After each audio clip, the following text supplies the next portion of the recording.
Shalom. I want to first start off by giving all glory, honor, and the utmost praises to the Most High God of Israel, Yahweh. I also want to recognize the Son, Yahweh Shai, who was sent here to redeem us from our wickedness and our misled ways of going off and going astray from the true wisdom and the inheritance of Israel, which is this what you call the Bible, the Holy Scriptures. Also, I want to give double honors to the apostles of the body of Israel who's been put into place to teach us this word. Also, to the Akiem and Akwath that are out there in the confusion of face that are learning in truth, honesty, and diligence. To you, I want to say Shalom. I want to address the idea that there's an issue with race in our society. And the reason why this issue of race is such a pain in the butt is because the ruling class of people designed the idea of race. So when you hear my lessons, I don't want you to believe that I am some kind of fanatical, racist individual. I was born into this world just like you, with a construct of racism already built in. Okay? This isn't something that we as melanated people, aka Israelites, the true people of the scriptures, this is not something that we use as a weapon against other people. Okay? But it is something that is used as a weapon against us.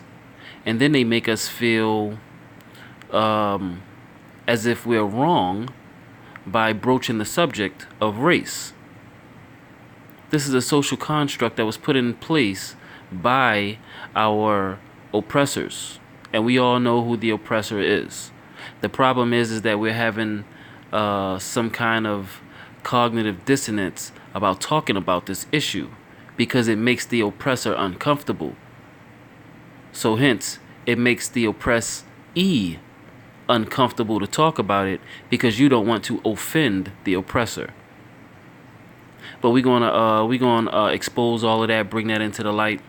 So this literature that I'm going to be reading from today, as you can see here, a history, the construction of race and racism. Okay, this is done by the Dismantling Racism Project, Western State Center. All right. So first, I'm going to be reading some things through here. Okay. Let's see. Defining ethnicity and nationality. Now, I believe that we spoke about the term nation and nationality and what it actually means. Okay. So just as we go into this, keep in mind that this text that I'm going to be reading from, it does not take into account the beginning stages of the ruling class of people, which was the Hebrew people, the descendants of Abraham, Isaac, and Jacob, which led to the 12 tribes of Israel, who the Most High set up to rule the world. Okay? Now, I know some people are going to be like, hey, what do you mean, rule the world? Well, a lot of people have an issue when you tell them that the true Israelites are descendants of melanated people. These are the people that you consider Negro, which are the house of Judah, Benjamin, and Levi, the southern tribe of Israel. It also includes the what do they call them? They call them the Native Americans or the Indians. These people were Negro also. Okay, they would be considered Negro. They were dark just like us when in the beginning. But of course, the separation of Israel, which is a totally different subject here, but I have to get this out so you can understand. The northern kingdom had become strangers, had become what the southern kingdom would consider heathen because they started to associate with the other nations, and they took on their customs of worshiping other gods, placing their gods on top of these hills and doing all of this other stuff. And they basically started to mingle and marry into the heathen Gentile population. So they took on the characteristics of these people, not only spiritual, but also physical. So these people became lighter, okay, because they were mingling with the heathen nations, that made them lighter, okay. Also, when the Spaniards came to America, which the Northern Kingdom had left the land of Israel way before the Southern Kingdom. So when the Spaniards came here and saw our brethren who were from a dark shade all the way to a light, what you would consider a classic Puerto Rican, a really light-skinned individual, of course they raped, maimed, and murdered their way through the Northern Kingdom's population and also lightened them up. So this whole thing about race, we have to stop fearing to talk about this thing. All right. And that's why I'm doing this lesson today, to explain and expose the idea of racism is really not a problem. They made you believe it's a problem so you won't talk about it, so they can feel, so the oppressor can feel comfortable about continuing to oppress you through racism. It's like a psychological whiplash. You know what I'm saying? And for some of our people, they have been brainwashed into believing that race doesn't matter, although they face racism every single day. You see what I'm saying? That's called Stockholm Syndrome, where you defend your oppressor and abuser. So as long as they can keep you in this mental state of Stockholm Syndrome, they don't ever have to worry about you fighting them back. And they can always do to you whatever they please. So we got to wake our people up, man. So let me go ahead and start this. All right. So I'm going to start at the top right here. Defining ethnicity and nationality. Okay.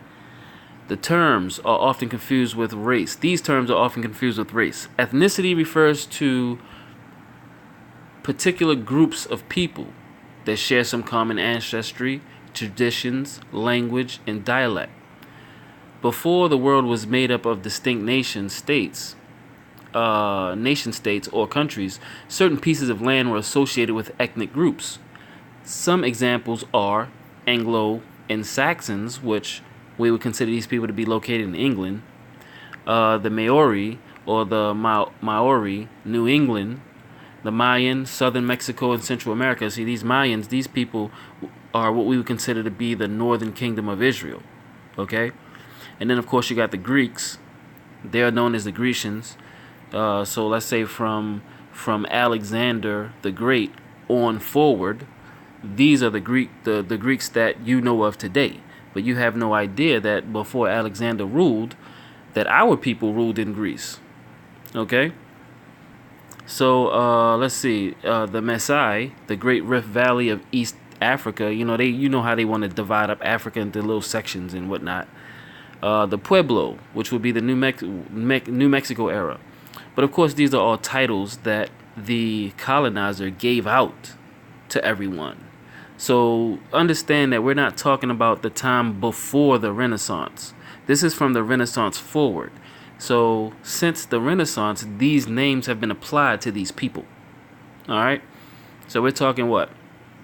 1400, maybe 1500 and forward. Okay.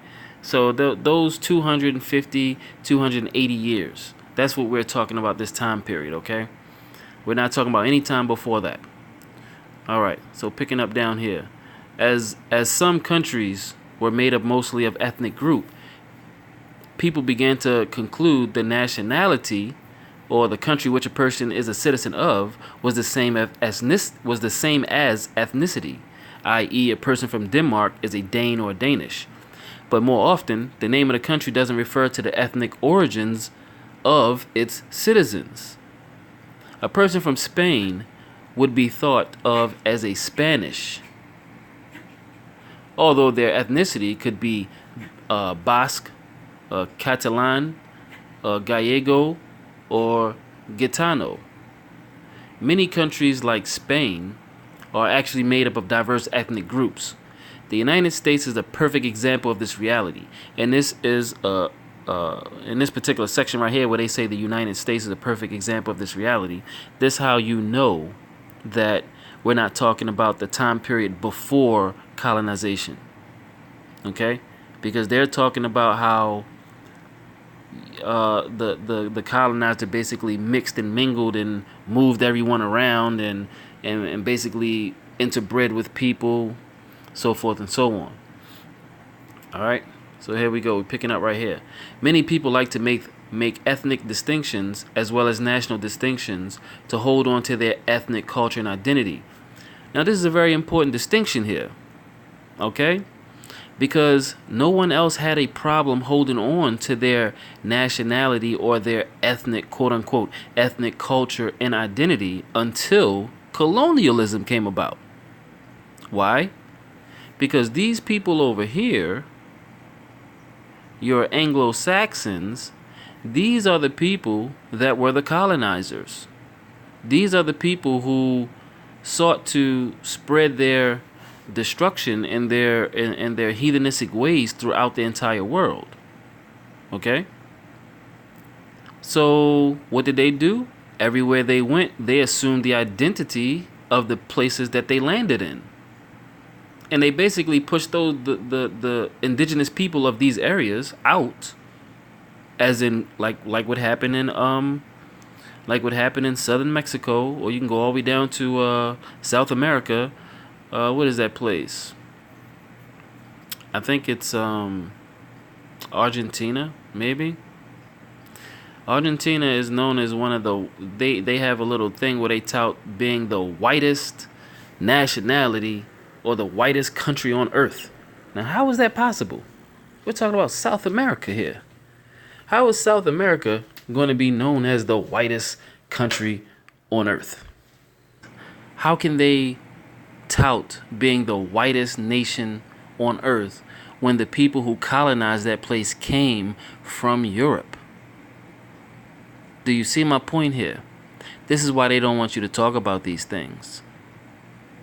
All right?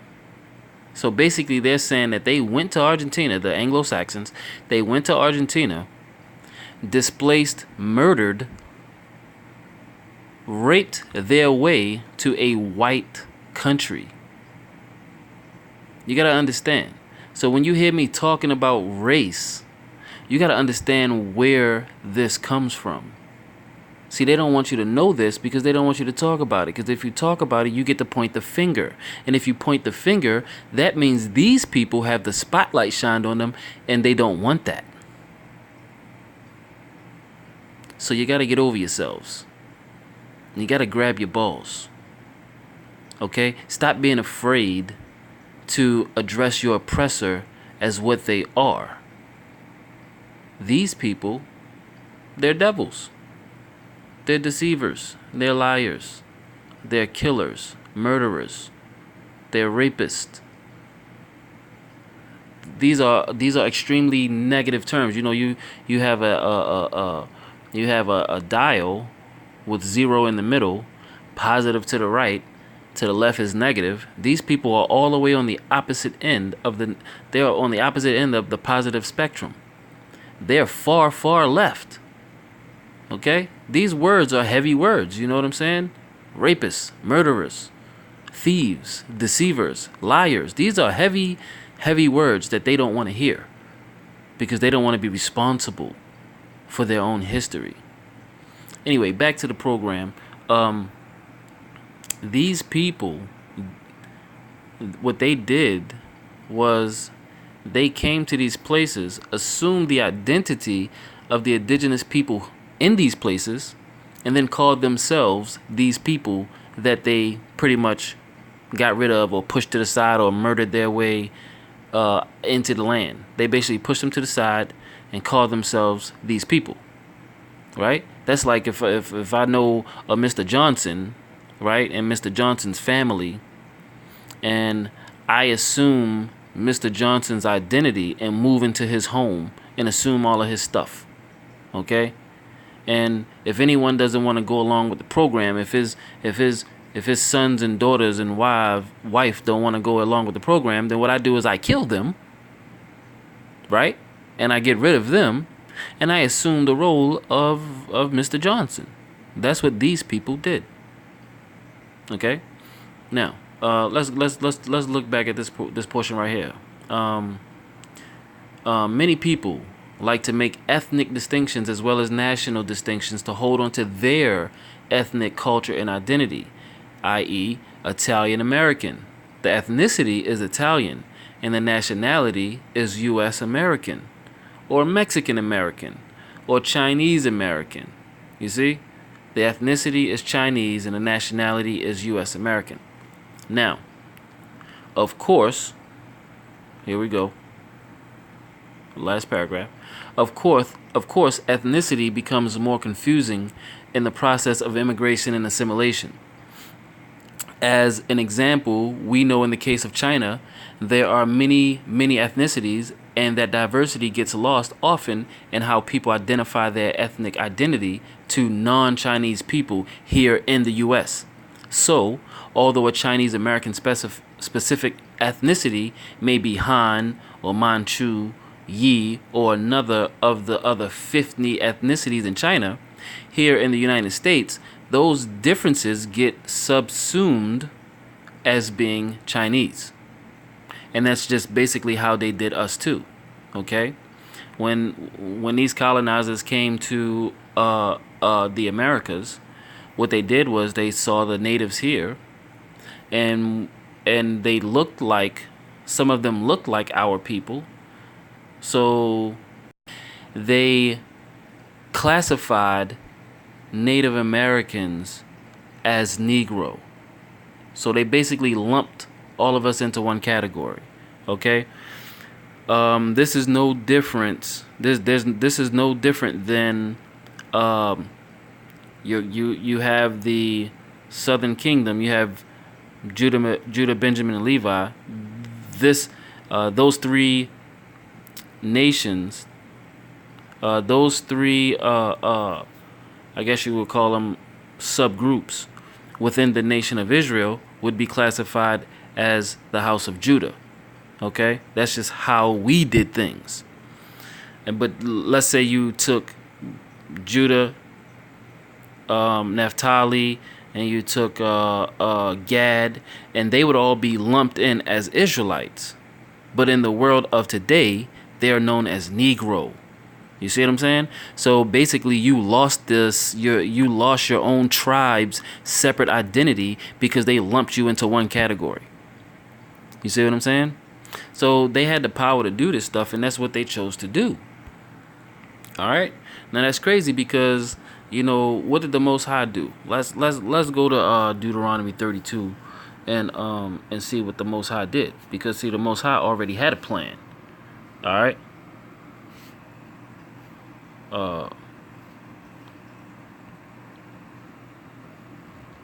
Yeah, let's go ahead. Deuteronomy 32 and 8. Yeah. Okay, let's start at 7. It says, remember the days of old. Consider the years of many generations. Ask thy father, and he will show thee, thy elders, and they will tell thee. So these are the things that the Most High is telling us we got to do. All right. Verse 8. When the Most High divided the nations their inheritance, when he separated the sons of Adam, and this is who we're talking about, right? We all agree that we all come from Adam. So when the Most High separated the sons of Adam, he set the bounds. Look at this right here. He set the bounds of the people according to the number of the children of Israel.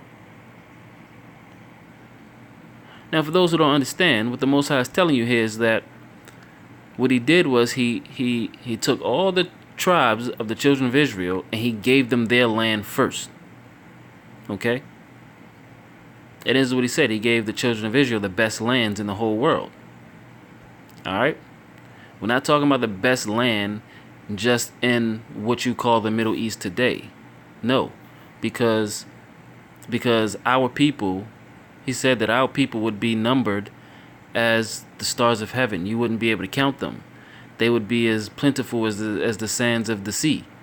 So if you really think that our people, being this plentiful, would just be in this small little place that you consider the Middle East today, then you're sadly mistaken. Okay? You're sadly mistaken. All right? Now, of course, you're going to have to do your study, and you're going to have to read to understand what I'm saying here, because this country here, America, was also given to the northern kingdom of Israel. So, and if you, let's see, if you read Bartolome de las Casas, a brief account of the destruction of the Indies.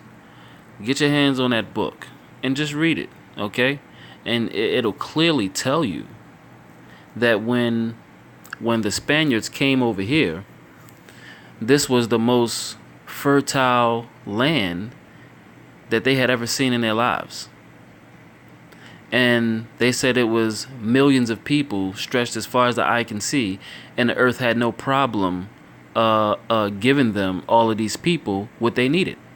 They said just one section of land over here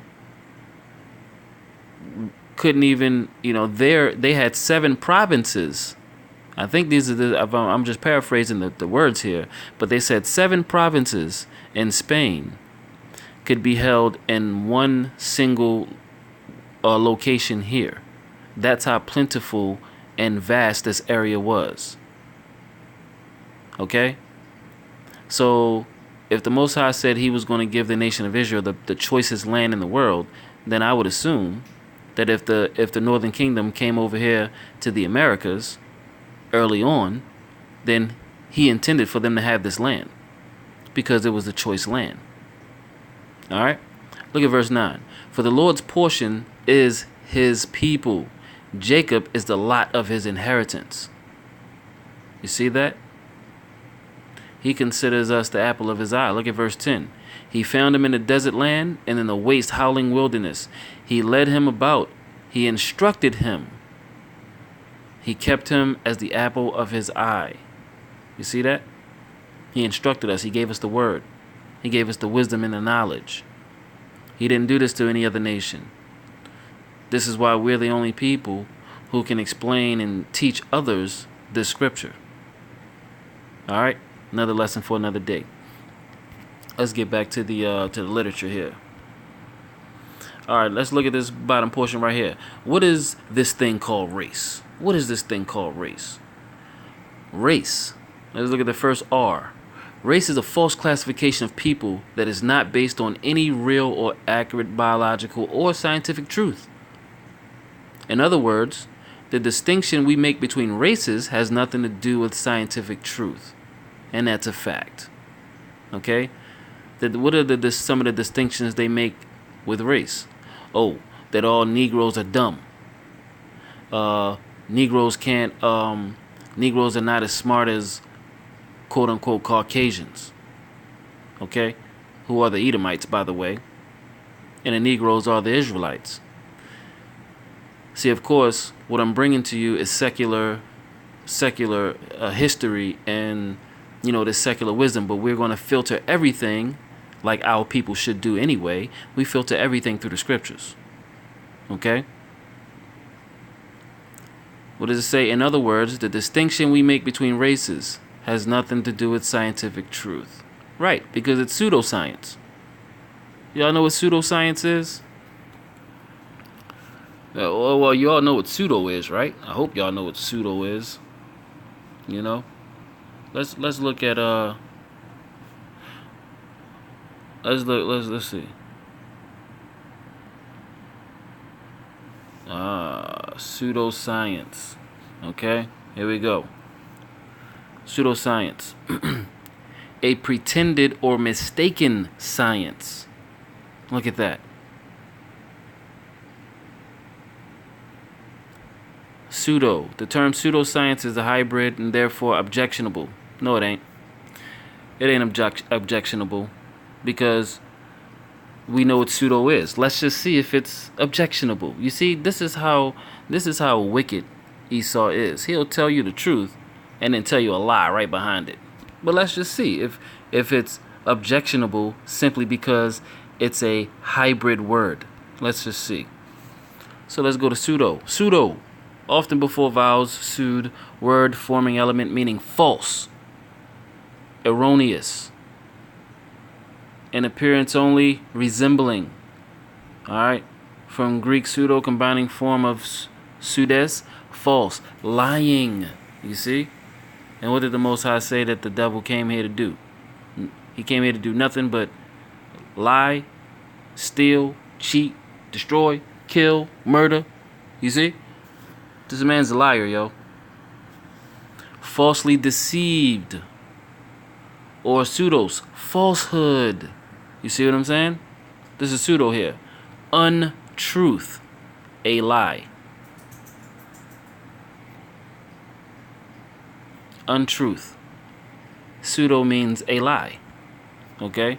To deceive, right? Then we just say what the devil came here to do? To deceive. Cheat. Cheat by lies. Cheat by lies. You see that? And for what reason would they have to cheat? Well, we're going to get to that. The more you learn, the more you know, right? Now, let's go back and look at science. So now we know what pseudo means. Let's look at science. Science. What is known? Knowledge. What is knowledge? Knowledge is scriptures. This is what understanding is. Okay? And this knowledge was only given to our people. It was only given to it was given to Adam. Okay? And I'm about to get a little deep here, so I'm gonna need y'all to keep up. Hold on, let me finish this right here. So knowledge, we're talking about science here.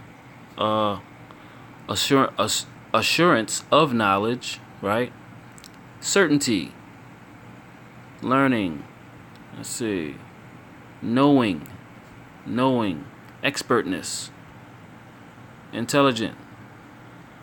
See, all of these words are associated with science. To know. Now, how will a child know anything unless he is taught? Right? To separate one thing from another. Look at this. To distinguish. To separate one thing from another, to distinguish. Okay? Now, so now we know what knowledge is. And now we know what pseudo is. Now, let's look back at the lie that Esau told you in the beginning. Pseudoscience, or a lie, a science is based on lies, a lying science, or a lying knowledge, of a deceiving knowledge, a false wisdom. What did he tell you here? It's objectionable. No, it ain't. Because we just proved that it wasn't objectionable with your own term. So you got to expose the devil, man. You got to. All right? Now, let's see. Well, let me finish this, and then I'll get back to that. Race is a political construction. You see this? The second R. We had the second R right here. Race is a political construction. A political construction is something created by people that is not a natural development. It's constructed or created for a political purpose. You see that? So, when someone tells you, oh, race doesn't matter, yeah, it does, because this whole country runs on politics. Now, if race is a political construct and they're telling you that race doesn't matter, what they're really telling you is, oh, don't worry, because you don't need to be involved in the political affairs of this country. Why? Because you're just a lower class, and we want to keep you on a low class. We don't want you to rise up. If you get involved in the political affairs of this country, then you'll start to unravel our net of deception, our false science. You see? So don't ever let nobody tell you that you're racist for exposing the true racism. Don't ever let nobody tell you that you Hebrew men and women. Don't never let anyone tell you that because you are addressing the political construct of racism that you are using reverse racism. I mean, come on, that should be a blatant and clear attempt on reverse psychology. Come on, let's get real. All right, now let's look at the T. The concept of race was created as a classification of human beings with the purpose of giving power to what? To white people. See, these ain't my words. Don't call me a racist. These ain't my words. Okay? The concept of race was created as a classification of human beings with the purpose of giving power to white people and to legitimize the dominance of white people over non-white people. So, of course, if I'm explaining to you through these other lessons, or some of my brothers are explaining to you through these other lessons, that race is a political construct, it was all made up. It was made up to give the oppressor dominance over you, then you should probably sit quiet for a second. If you don't understand what this is all about, open your ears and listen. And instead of taking up the mantle of the oppressor and fighting against your brethren who is actually trying to teach you something. Okay? I mean, because listen, all we got is us. That's the realest thing ever right there. You know? Now, if you fight against your brethren, now that you know these things here, now that you know these RR and T, the concept of race was created as a classification of human beings with the purpose of giving power to white people and to legitimize the dominance of white people over us. Now that you know that, you should want to fight for your people. You should want to not be afraid to speak about race and race issues. You know? And what did Deuteronomy 28 say? The Most High divided the nation, divided the boundaries of people's nations based on the number of the children of Israel. So this means that what he did was he first took stock of all the land. He gave Israel all the best land in the world, and then he divvied out what was left to the other people. Of course, this makes them unhappy. But then people will say, why would God do that if he loves everyone? Well, he doesn't love everyone. That's a misconception. That's a construct of Christianity, which was based on the construct of race. Remember, white Jesus is what color? White Jesus is white. Although the Bible tells you that he's not white. As soon as you start bringing forth this truth, you'll have our people, so-called African Americans, Negroes, you'll have them picking up the mantle of white people. And what will they say? Oh, race doesn't matter. Why would race matter? Well, for one, race is a political construct. Something created by people. That is not a natural development. It's not natural to separate things by race. Okay? It's not natural to do this. It's a political construct that is designed for political purposes to give power to the ruling people who are the white people.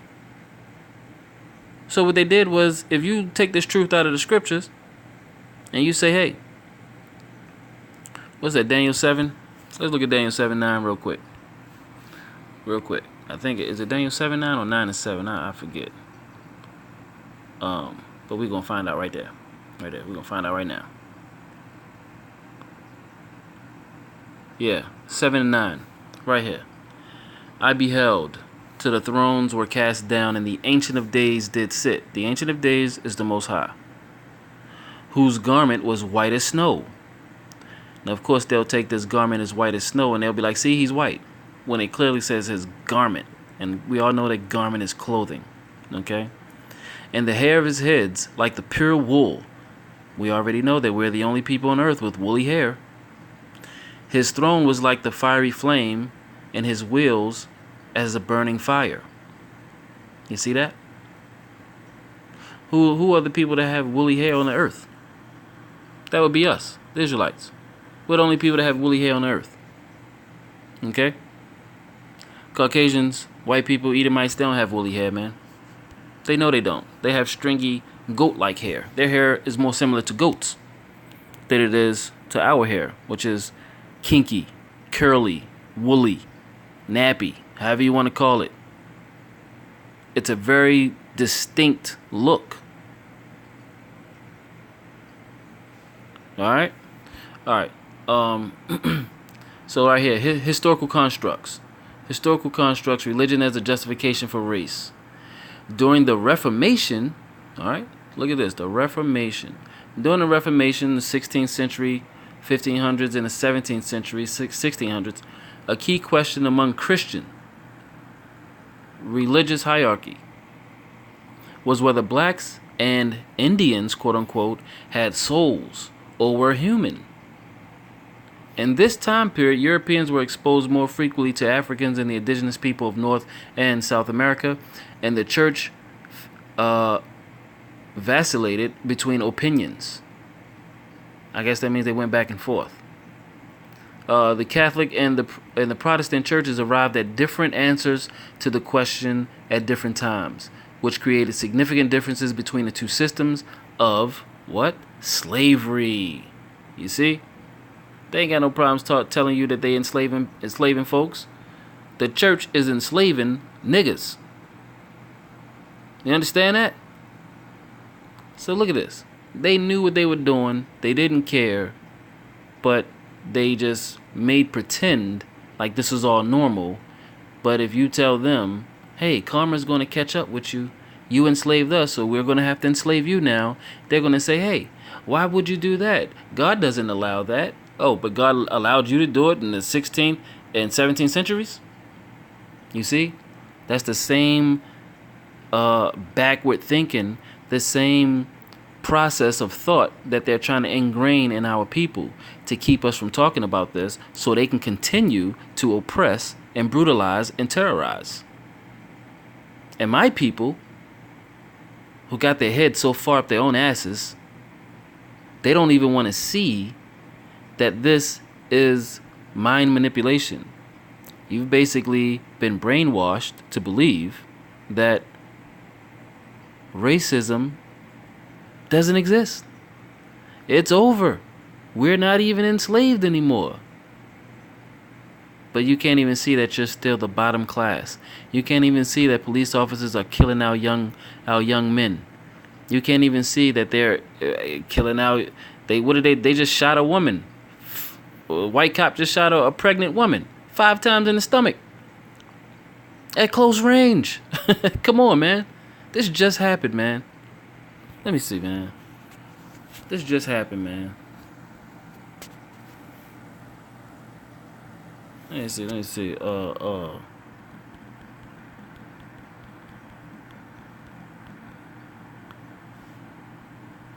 Woman shot. Yeah. I think she was pregnant too.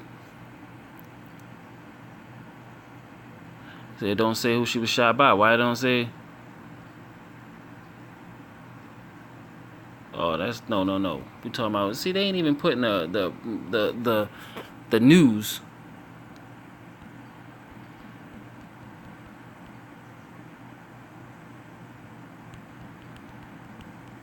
This is a current event. This should be right up here. Here we go. Texas police officer shot and killed a woman during an arrest attempt. Oh my goodness. Look at this. See, this is how lessons get dragged out, but you know, sometimes you gotta move in the spirit. This is all through the power of the Most High God of Israel. Okay? So he's in control of this. So you know, y'all be patient. Let me see if we can play this. I hope we can. Well, let's read it. A shaky cell phone video captured the moments before a Texas police officer shot and killed a woman who claimed she was pregnant. A family member identified the woman as Pamela Shante Turner, Police Lieutenant Steve Doris said Turner was not pregnant. So what? The hell you shooting her for? You can't get control of a woman? You gotta shoot her and kill her? The officer was patrolling an apartment complex in the Houston suburb of Baytown late Monday when he saw a woman he knew from previous encounters. Okay, so you know this woman. So that should even decrease the chances of you shooting her. Alright? The officer knew the 45-year-old woman had outstanding warrants and started trying to arrest her, police said. We already know police people are liars. Right? We already know that. So you know, you got to take this stuff with a grain of salt. A witness's cell phone video showed the woman yelling at the officer, "I'm walking. I'm actually walking to my house." The woman screams at him. She later says the officer is harassing her. The video shows the officer apparently trying to handcuff the woman. So apparently he ain't read her rights or nothing. He just walked up to her and tried to snatch her up, right? That's kidnapping, right? But she breaks free. Now, here we go. I can already hear it in my head right now. Why is she running away if she wasn't guilty? It doesn't matter. The problem is that there's a process that police officers have to abide by when they attempt to make an arrest. So if you just walk up on a woman and try to slap handcuffs on her, first of all, who are you? Identify yourself and go through the correct procedures. Let the person know that they're under arrest. Read them their Miranda rights. That's the whole purpose of the Miranda rights, to let them know that they are being arrested and for what purpose. Okay? You people are so used to being oppressed that the oppressor could just run up on you and snatch your people out your house, snatch you off the street, snatch you out your car, and y'all don't even realize that they not even following their own rules and laws. Apparently trying to handcuff the woman, then she breaks free. The officer then fires his taser stun gun, and the woman slowly drops to the ground. A scuffle ensues. The woman keeps yelling, "Why?" But the officer isn't heard answering. There you go. The officer isn't heard answering. Why? Because he don't give no shits. That's why. He's the wicked. He's here to do nothing but kill, steal, and destroy. That's it. That's his job. As the officer keeps trying to arrest the woman, she flails her arms and yells, "I'm pregnant." The struggle continued, and according to Baytown police, the woman, quote, was able to gain control of the taser and use it on the officer. Wow. Really? I thought once you pop that taser gun off, that's it. Right? You gotta reload that thing. In the video, the woman appears to reach for the officer, who stands back and fires 5 shots toward her. Now, of course, they're going to give you this portion right here to make you believe that this woman automatically caused a danger to the police officer. Right. Baytown police said the officer... I'm not even going to read the rest of this bullshit. Let's just go ahead and play this video and let the video speak for itself.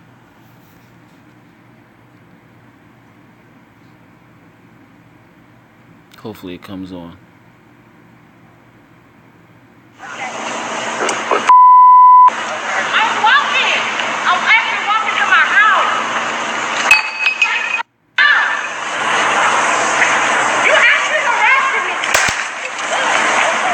And pop the ass. You actually arrested me. Hey, why?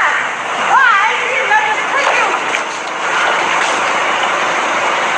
I'm pregnant. He's still tasing her. Alright, there you go. There you have it. There you have it. You saw the video. You can rewind this and relook at the video and see if the woman actually grabbed or threatened him, because it looked like he jumped off of her and just unloaded 5 shots. Yeah, okay. Do you see why we struggle with trying to wake our people up? Because you're trapped. You're still under the boot of the oppressor. And you think just because you can go to the store and buy yourself some Gucci or some Armani, or you can drive in your BMW or your Benz, that you're free. No, you're not. You're not free, yo. This is totally ridiculous. Let's get back to this. Okay, so yeah, they're enslaving us, right? The Catholic Church, here I am right here. The Catholic Church was the first to admit blacks and Indians had souls, which meant in many Catholic colonies, it was against the law to kill a slave without reason. The Protestant Calvinist Church wanted to separate and distinguish themselves from the Catholicism, and therefore was much slower in recognizing the humanity of Africans and Indians. You see? So their question was, did blacks and Indians have souls? Now, why do you think they be asking this question right here? I can tell you why. Let's go take a look at let's take a look in Genesis and see. Okay? Genesis 2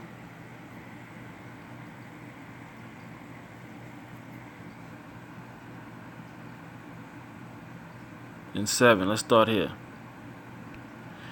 And the Lord God formed the man of the dust of the ground, and breathed into his nostrils the breath of life, and man became a living soul. See that?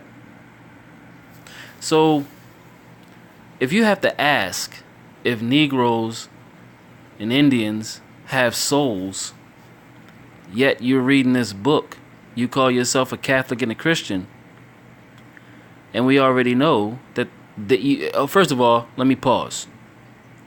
Because see, it's our people who have been removed from knowledge.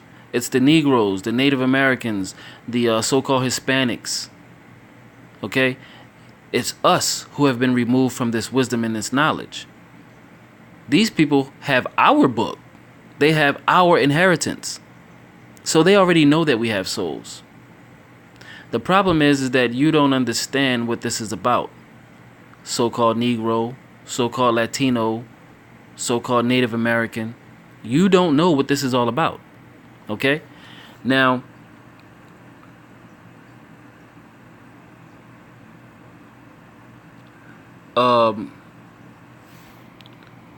let me go back one.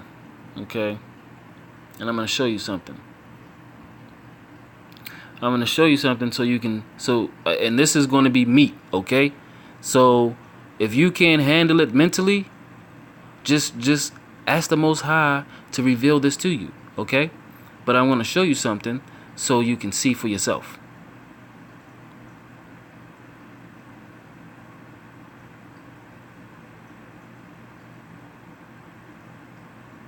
All right, right here. Let's start at let's do this right here. Genesis 1:25. And God made the beast of the earth after his kind. Now, most people like beast. Oh, you're talking about animals. I guess you can say that. Okay? I guess you can say that. But I'm going to show you something that is going to blow your mind. But you're going to have to be open-minded about this. You can't come into this learning this wisdom and learning this knowledge here with your cup already full. So what I want you to do right now before I continue is I want you to mentally empty your cup. Just take it and dump it out. Which reminds me, let me take a sip of this real quick while y'all dump y'all cup out.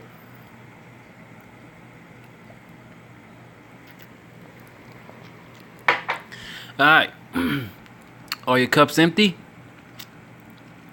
Good. So here we go. In Genesis 1:25. And God made the beast of the earth after his kind, and the cattle after their kind. So here we go. The Most High God of Israel is already separating beast and cattle. So if you believe in your heart that cattle and beast are the same thing, the scripture right here is telling you that they're not. All right? So you should be asking yourself, well, if beasts aren't cattle, then what is beast? That should be your next question. And then what did he say? He goes on to say, in everything that creepeth upon the earth after his kind, and God saw that it was good. And then now look at 25. It said the first verse in 25 says, and God made the beast of the earth after his kind. Now let's jump down to 26. And God said, let us make man in our image. So he didn't say that about beast. Right? He didn't say that about nothing else. He said man. However, we already discussed that beast and cattle are two different things. So we got to find out what beast is. So 26. And God said, let us make man in our image, after our likeness, and let them have dominion over everything. Paraphrasing. Let them have dominion over everything. So you're going to have dominion over the fish of the sea, the fowl of the air, over the cattle, and over all the earth, and over every creeping thing that creepeth upon the earth. Now notice how it left out beast right there in 26.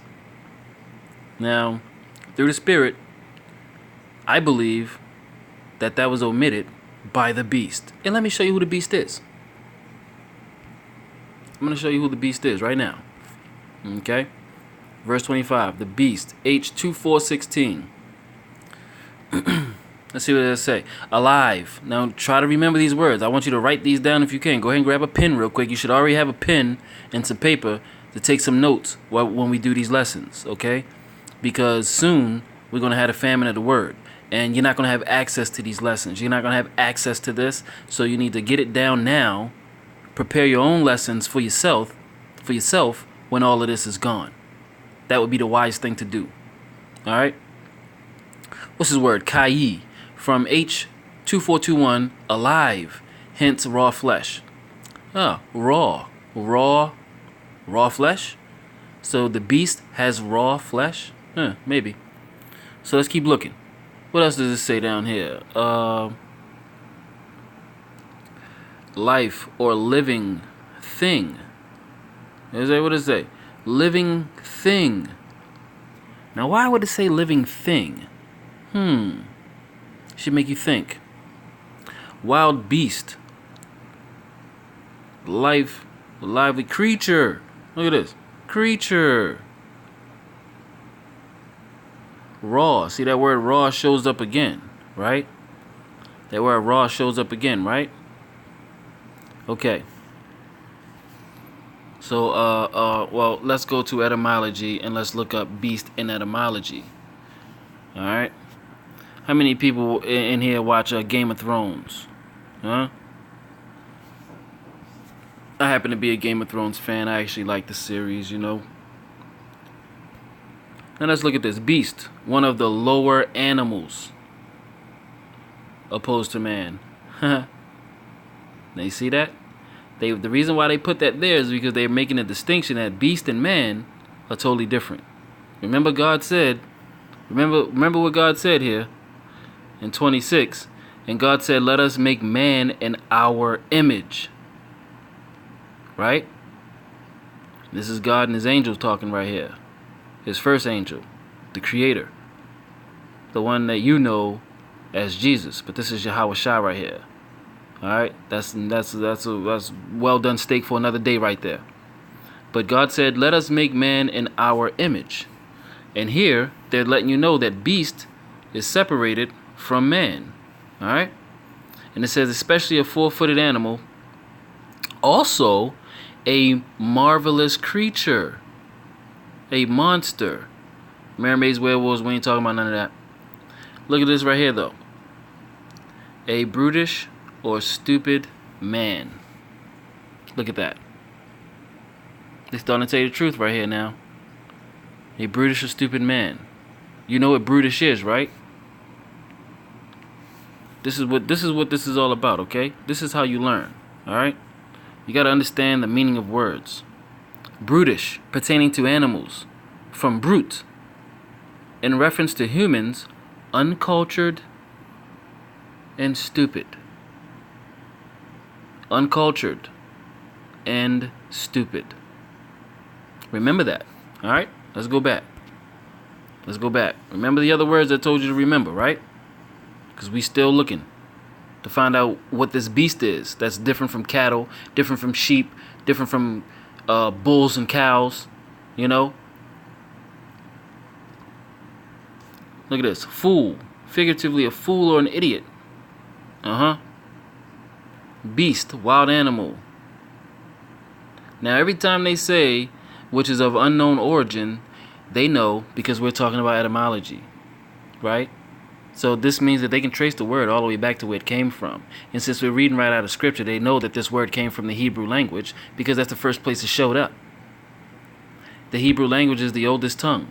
It's the oldest written language in the world. So when they stop you right here and say, which is of unknown origin, they're lying to you. They stop at Latin, so you don't know what came before Latin? Come on, let's be real. You see? You got to peel Esau's lies apart, man. Now, I'm going to show you something. So remember we are brutish or stupid man, right? A brutish or stupid man, right? Beast, wild animal, a living thing, right? Now I'm going to show you something. This is why I asked y'all if you watch Game of Thrones, right? Because in Game of Thrones, you got the White Walkers, right? But they don't spell white, W-H-I-T-E. They spell it like this. W-I-G-H-T. White Walker. See, they're telling you the truth in all of these TV shows. You just don't know it because you don't have the wisdom of the scriptures. Now look at this. White. W-I-G-H-T. A living being. A creature. A person. Something. Anything. Look at it. A little child. Right? This is what Job calls the Edomites. Them that are younger than he. Right? Look at this thing. Creature. Demon. Right? That thing keeps spirit of the earth. Now what was the question? Does the black man and does the Indian have a soul? Well, we already showed you that God created man, human, in his own image, and then breathed the breath of life into him, which is this word, this wisdom, and man became a living soul. So they know that human has a living soul. So what they're trying to do is they're trying to convince the rest of the world that we do not. Look at this thing. It's a creature, a thing, right? Now, why is white so similar to beast? What is beast? Kahi, alive, hence raw flesh, right? Living thing. You see that? So now we have identified what beast is. The beast is the one who has skin like raw flesh. They don't have melanin. The beast is the so-called white man. There you go. I just broke it down for you. I just gave you the meat of Genesis. Okay? Genesis 1 and 20, what was that, 25, 26, I think. I just gave you the meat. It's right there. It's looking right in your face. So now we know there's a difference between beast and cattle and man. So we all know what cattle is. And now you know the difference between human. Alright? Let's look that up. Right? Let's look up that. Because human is a two-part word, right? So let's look up hue. Well, let's look up hue first and see what that yields us. Let's see if that yields anything. In Chinese province, literally south lake. I don't know if that matters. Lake. Nope. That means nothing. You know they ain't gonna tell you all the truth. Hue, wood. Hewer, wood. Look at that word right there, though. What does that word look like? That looks like Yahweh. You put a tag on that V, put a H, Y-A-H-A-W. See that? These people not slick, man. They hide everything. They hide everything right in your face. Look at that. Wahoo. They hide everything right in your face, man. Let's see, Navajo. That's the native tongue.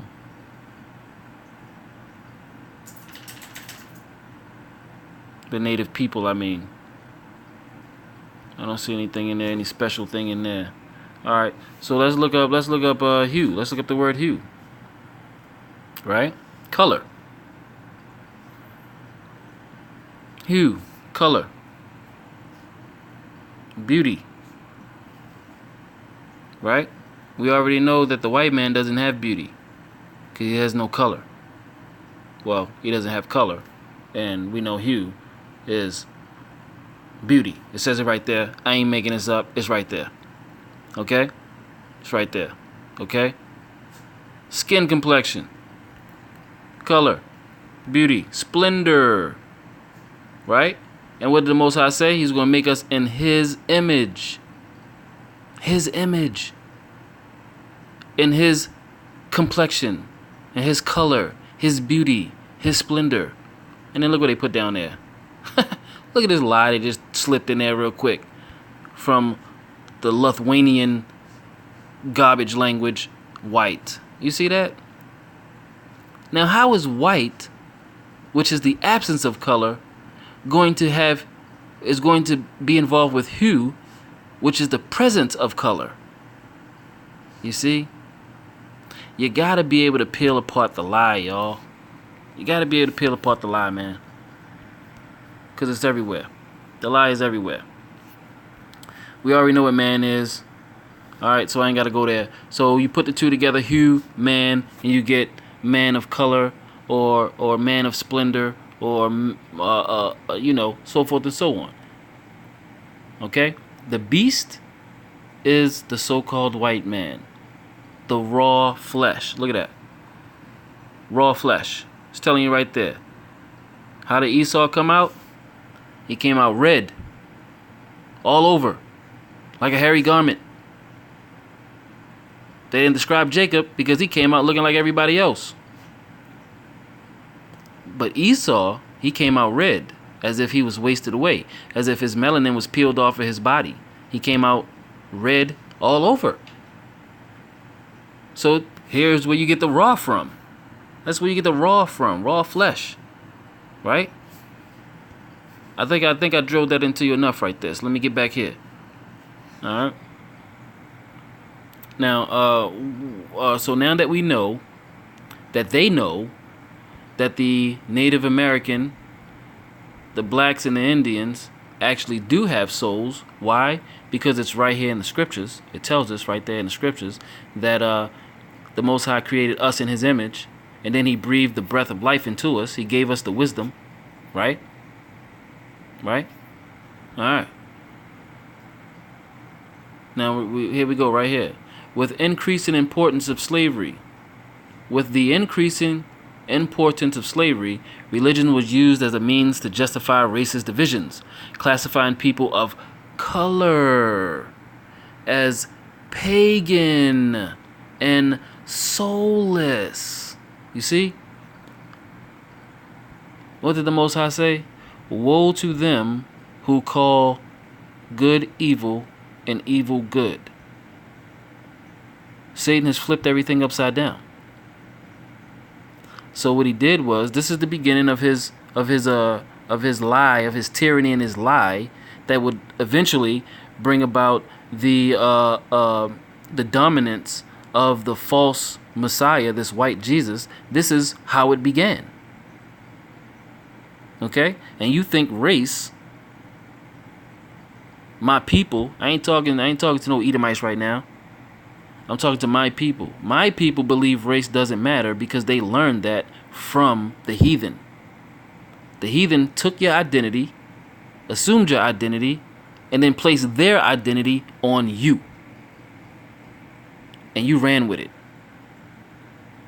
You should, now that, I mean, this is going to be easier for younger children to get than it would be for adults, because adults are already set in their ways. But this is why we're doing this here, okay? My people, you got to pull yourself out of this stupor. You got to wake up, okay? Y'all like a bunch of alcoholics who drink early in the morning and walk out through the rest of their day all faded and drunk. Okay?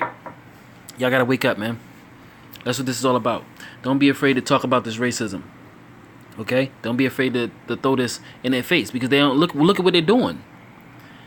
They know that man was created from the ground, from the dust of the ground. That's what the scriptures say, right?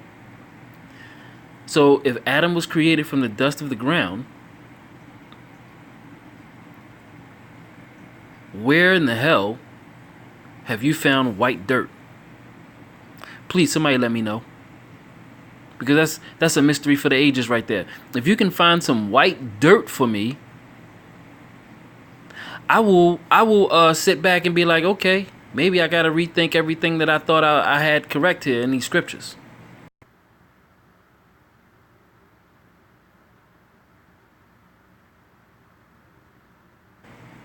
You see? Show me some white dirt, fam. If you think race doesn't matter, show me some white dirt. Show me some white dust. Show me that. Because apparently these, what they call them up here, Caucasoids. Apparently these Caucasoids believe that they are Adam and they were created from white dirt. And Jacob and Esau doesn't matter, even though it describes Esau and didn't describe Jacob. You see? You got to put two and two together. This is a serious situation. It involves your rulership, your inheritance. If you're going to sit back and allow a thief to steal your inheritance and you don't even fight for it, I don't even, I just lost all words to say on that one right there. When you wake up to this knowledge, if the Most High touch your spirit and wake you up, decide to wake you up, like he did me and many other brothers now, if he decides to wake you up, you might have an emotional reaction. Some of our brothers cried when they first found this information out. Some of our brothers reacted in anger. Some of our brothers just were speechless. Okay? You're going to have some type of emotional reaction. Because it's a heavy, heavy, heavy anvil that drops right in your lap when the light bulb goes off. And you realize that the people that smile in your face, even though, they're not the same color as you, but you believe that since you're not in chains anymore, that everything is all good. You believe everything is hunky-dory. And these people that had you in chains, who benefited from your forefathers being in chains and still benefit throughout this society, i.e., lower interest rates on everything that they purchase, free land, redlining, what do they call that? They call it food stamps and SNAP and all of that. But the only reason you get access to that now is because it was invented for them. This whole country was designed for them to get free shit and not have to work and lift a finger to get it. Look at my other lessons, man. Matter of fact, just go ahead and open up your book, your Apocrypha to the Wisdom of Solomon, chapter 2. Just read the whole thing. Read the whole chapter 2. It'll describe who the wicked is. You already know that we're the righteous. We're the righteous. So just go ahead and throw that other crap out your head about you being the heathen. Because you, black man, Native American man and woman, a Hispanic, Native, indigenous people, you are the child of God. Which means this inheritance is yours. So this means that you're not the heathen. You're actually the righteous seed. You are the saint. The heathen has tricked your ass. Just like he tricked all of us, man. He did. And he's still tricking our brothers. That's why we're doing this lesson. Alright, so listen. With the increasing importance of slavery, religion was used as a means to justify racist divisions, classifying people of color as pagan and soulless. So here they go. They taking what is truth and they're turning it into a lie and then representing it to you as truth. Okay? However, as substantial numbers of people of color were converted to Christianity, that's that white Jesus right there, and as religion itself lost much of its power as a legitimizing agent, see, they used religion during slavery to get us under control and being submissive and a good old boy, a good nigga, a good bed wench. For my sisters out there who still bed wenching for the white man today, is sickening. Get your shit together. Get your act together. For real. You understand? You need to come back to your Israelite man and stop bed wenching for your oppressor. It's sickening. And you don't even realize it. Oh, I'm going to go find me a white man because I can't find a good black man. Well, look at the situation we in. It's not that you can't find a good black man. You just chasing power right now. And you see Esau has the power. So what you do is you go and bed wench for your oppressor, just like you all did when we were back in slavery. Okay? But at least back then, you were doing it to protect your man. You were doing it to protect your child. Now you're just doing it just for the perks. So you can get your $500-$600 weave. You know? So you can get your car note paid for. Or your rent paid. Basically, you're just a whore. And get your act together. And keep in mind, I'm not talking to my sisters who are in this truth. I'm talking to the sisters that's outside of this truth.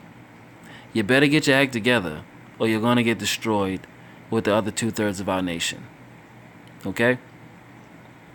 It's disgusting to see you like that. It really is. So what we stop at? They couldn't use this stuff as a legitimizing agent anymore.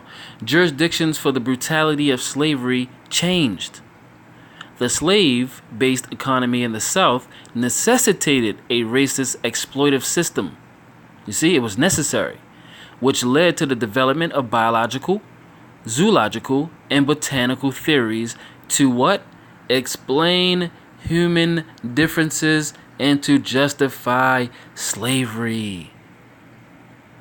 Now you should be asking yourself, why are they working so hard to justify slavery? I already spoke about that in my last lesson. Go ahead and look it up. I think, what is it called? Slavery equals reparation equals slavery. Look at that lesson and it'll explain this question right here. Okay? Look at this right here. Slavery ordained of God. It was. It was definitely ordained of God. But it wasn't for them. See, again, they're turning what was given to us, they're flipping it upside down, and they're putting themselves in our position and us in their position. This is what they're doing. All right? Look at this picture right here. Here's what you have a so-called Mexican or Mayan, okay? All right? Here's your Negro right here, right? You can tell, look at his features. You can tell that's a Negro, right? Oh, look who's in the middle. Old Massa in the middle with a train. Look at him. We got a train in his hand like, listen, I'm the civilized one here, and I'm here to civilize you. With his rifle on his back and a shovel in his hand. Funny, right? Here's your Native American, your Northern Kingdom right here. This is your Southern Kingdom right here. This guy and this guy is your Northern Kingdom, okay? You have your Asian. Most people don't know that the Asians were our people also. You know, they weren't of our tribe, but later on, around this, when was this picture? Yeah, 1876. Yeah, our people were in Asia by this time. The Israelites were ruling in Asia. You know, there's an old proverb, an um, old Japanese proverb about the samurai. You can look this up. Samurai said, to be a true warrior, you need at least one drop of Negro blood. To be a true warrior, to be a brave, true warrior. Why? Because they knew that the Israelites were warriors. And the Israelites were the first samurais. We taught them. Look at these people. Do you think that they actually ruled anything? No. They needed us to do it. Okay? So, oh yeah, what were we talking about? The breath of life, right? So they wanted to ask the question, do Negroes and Indians have souls? So what did we talk about? We talked about the breath of life. So we know you know what the beast is now. So you know who the beast is. If you think this is garbage, if you think what I'm telling you is BS, and I'm not interpreting this through the spirit correctly, then you do your own research and see what you come up with.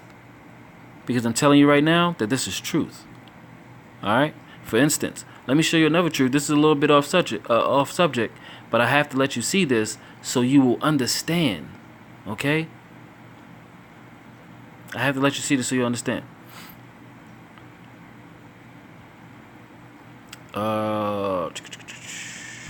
Yeah, I went too far.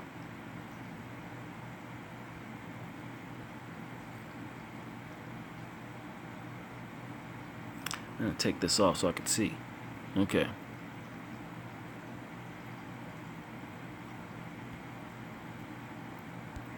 Chapter 2. Nope. Oh yeah, here we go. Alright, so Genesis 2:7. And the Lord God formed man of the dust. Remember, ain't no white dust out here in the world. I ain't seen none yet. So if he formed human out of the dust, color man, that's why remember they used to call us colored, right? They used to call us Negro. Negro means black, right? Right. Negro. Then they call it colored. They call us colored back in the day, right? Colored. Hue. Another word for color is hue, right? Come on, man. They've always told you the truth and put it right in your face. They always did that. But we were removed from knowledge. So we didn't know. So he made us out of the dust of the ground. Then he breathed into our nostrils the breath of life. What is the breath of life? He breathed into us, our nostrils, the breath of life, and man became what? And human became a living soul. Right? Let's go over to Second Esdras right now for a precept. All right. Let's see what's going over here in Second Esdras, so we can get this precept on this breath of life and this living soul. All right. Second Esdras 3 and 5. 3 and 5. Let's start here, right here, so you can basically know what I'm talking about.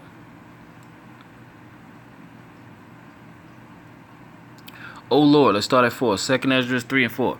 O Lord, who bears rule, thou spakest at the beginning, when thou didst plant the earth, and that thyself alone, and commandest the people. And look at 5. And gavest the body unto Adam. Remember that Adam was formed out of the dust, right?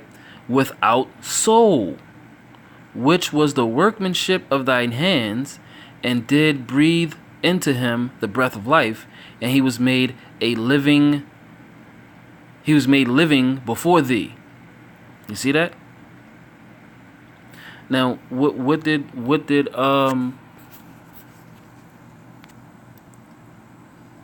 ooh, okay, let's see. Let's see if I can find it like this. I hope so. Sometimes this thing works Man, sometimes it doesn't. Okay, hold on.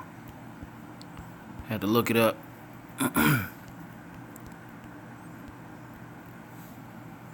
John 6. I think this is the one I'm looking for.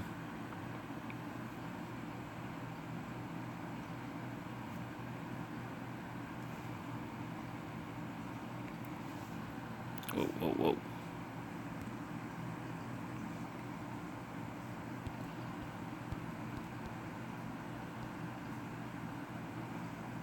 John 6.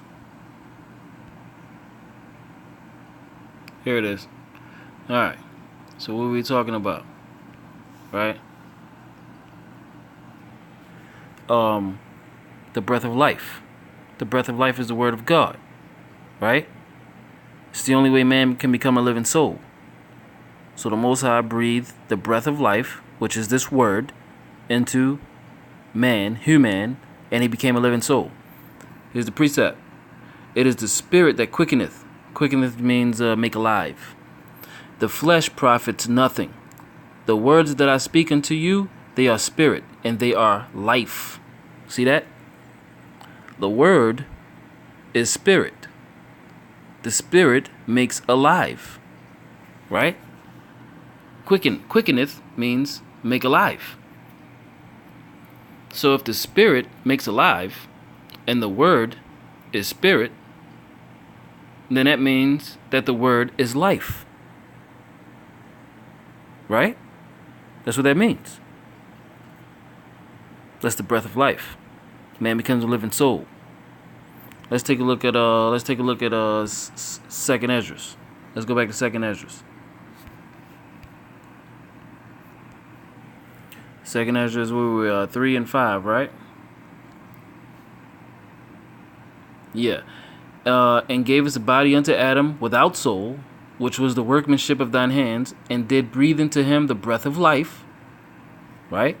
We were just in John 6:63, right? The breath of life is the word. And he was made living before thee. He was made a living soul. Right? So there you have it.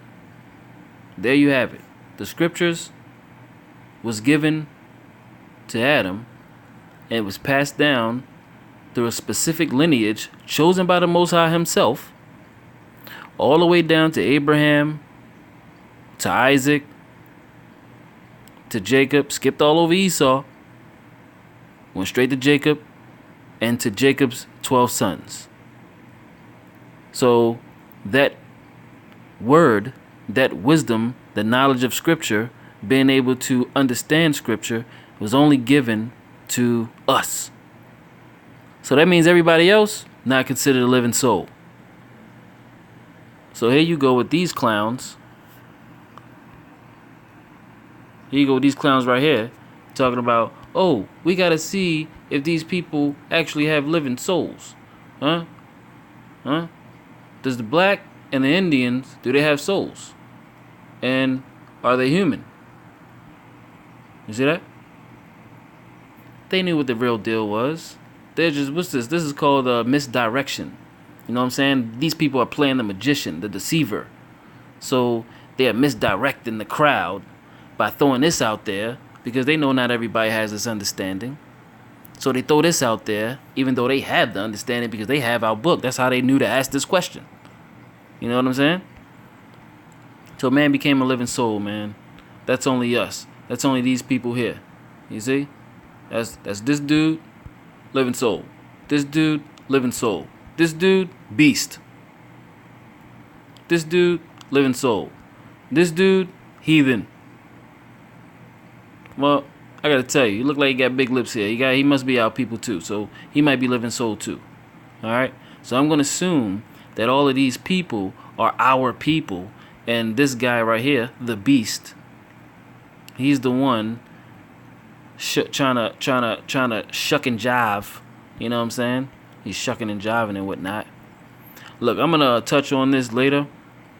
I'm gonna close this out with Second Esdras 16 though. Okay, but I'm not done with this book.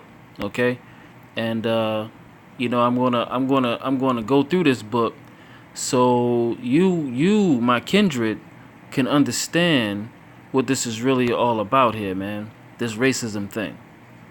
All right. So I'm going to close out with 2nd Esdras 16 and 61. Right? Look at this.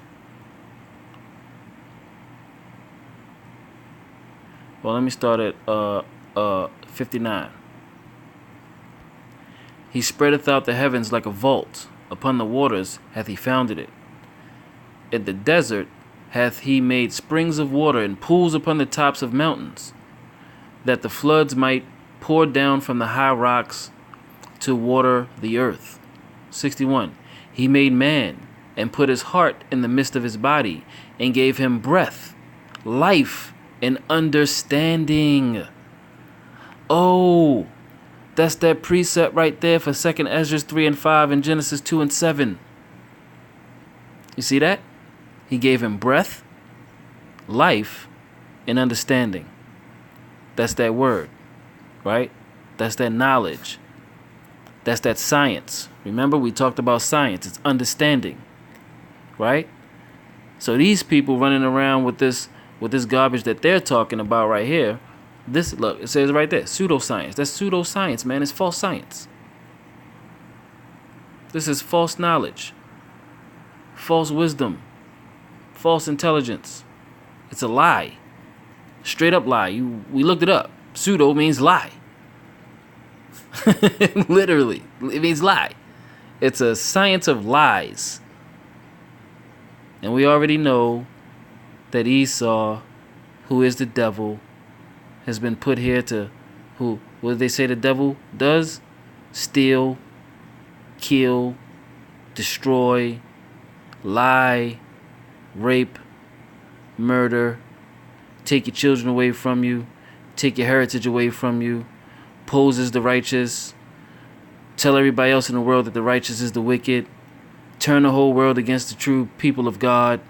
That's what the wicked people do. They're deceivers. The deceiver is the devil. The devil is not some imaginary guy with a pitchfork and horns on his head and a red suit with a tail, with a heart on the end. That's some insane silliness. Okay? It's silly. It's pseudo. Wake up, people. Alright?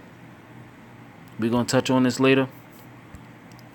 And close out with that 2nd Esdras 16:61 again, man. Boy, that's heavy right there. He made man and put his heart in the midst of his body and gave him breath, life, and understanding. All praises to the Most High God of Israel for revealing his truth to his people in the land of their captivity. Shalom, shalom to my people, my kindred. Shalom to the confusion of face that are out there seeking this truth and diligence. Stay strong, all right? I know you look different, but if you got the soul of Jacob, you're going to be coming home, all right? Double honors to the apostles of the body of Israel.